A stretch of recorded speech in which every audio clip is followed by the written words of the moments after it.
Hey everyone, it's Ray Brown, Remax Properties here in the Pikes Peak region. I was meeting with a group of other real estate professionals this morning, and we were talking about one of the concerns from first time home buyers is home maintenance. Right now, if you're living in an apartment complex, something breaks, you call the office and they'll send somebody over to fix it.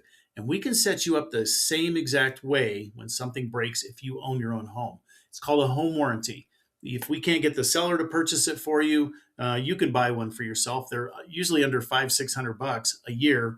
And if you call them, something breaks, you call them and they'll send somebody out to fix it or replace it as long as it's covered by the warranty. Not all warranties are the same, and we will help you find a good warranty.